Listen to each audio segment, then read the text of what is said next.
नमस्कार, आज आपण बनवणार आहोत खूप टेस्टी रेसिपी जी आहे डोनट आणि याला आपण बिना अंड्या आणि नाही ईस्ट वापरता बनवणार आहोत। खूप साधे इन्ग्रेडियंट्स आपण यांना बनवणार आहोत।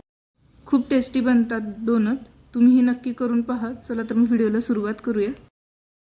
डोनट बनवण्यासाठी मी एक बाउल घेतलेला आहे, त्या बाउलमध्ये चाळणी ठेवलेली आहे आणि त्यामध्ये 1 कप मैदा घालून घेतलेला आहे आणि अर्धा कप आपल्याला पिठी साखर घालून घ्यायची आहे। आता यामध्ये थोडंसं आपल्याला मीठ घालून घ्यायचं आहे। त्याचबरोबर अर्धा चमचा आपल्याला बेकिंग पावडर घालायचं आहे। 1/4 टेबलस्पून आपल्याला बेकिंग सोडा घालून घ्यायचा आहे। या सगळ्यांना आपल्याला छान असं चाळून घ्यायचं आहे। चाळलं गेल्यानंतर आपल्याला यामध्ये 2 चमचे तेल घालून घ्यायचं आहे।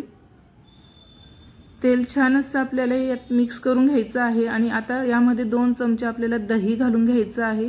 दही ही रूम टेम्परेचरवर असायला हवी। आता याला छान असं आपल्याला एकजीव करून घ्यायचं आहे। जर गरज असेल तर थोडं थोडं पाणी आपल्याला यामध्ये घालायचं आहे आणि छान असं घट्टसर गोळा आपल्याला मळून घ्यायचा आहे। आता या गोळ्याला आपल्याला 1 तास झाकून ठेवायचं आहे। तर 1 तास झालेला आहे, आपण आता झाकण उघडून घेणार आहोत आणि या पिठाला परत आपल्याला 1 मिनिट छान असं चोळून घ्यायचं आहे। आता मी इथे पोळपाट घेतला आणि त्याला तेल लावून घेतलेलं आहे। पिठातला एक गोळा तोडून घेतलेला आहे आणि याला आपल्याला चपातीसारखं आधी लाटून घ्यायचं आहे। फक्त आपल्याला जाड लाटायचं आहे, जास्त बारीक लाटायचं नाही। तुम्ही पाहू शकता मी किती जाड ठेवलेला आहे।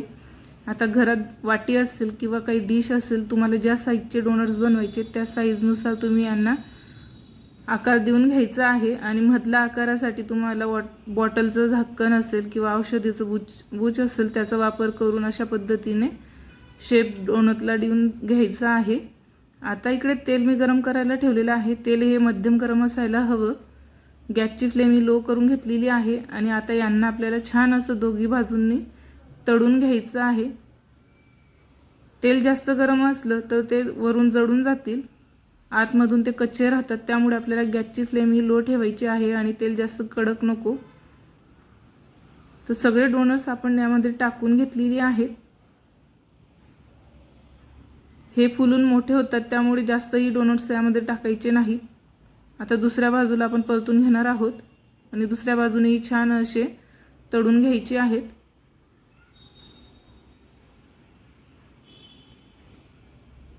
दोघी बाजूंनी डोनट छान असे तळले गेलेले आहेत। आता आपण यांना काढून घेणार आहोत।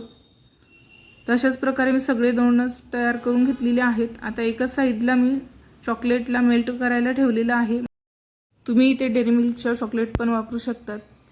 मी ही मेल्ट करायला डबल बॉयलरवर ठेवलेली आहे। चॉकलेट छान अशी मेल्ट झालेली आहे। आता डोनटला आपल्याला यावर अशा पद्धतीने डिप करून घ्यायचं आहे। एक्स्ट्राचं चॉकलेट काढून घ्यायचं आहे आणि अशा पद्धतीने रूम टेम्परेचरवरच आपल्याला याला थंड करायला ठेवायचं आहे।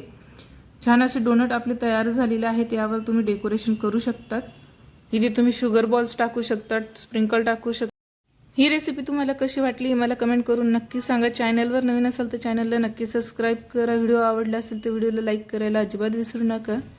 थँक्यू।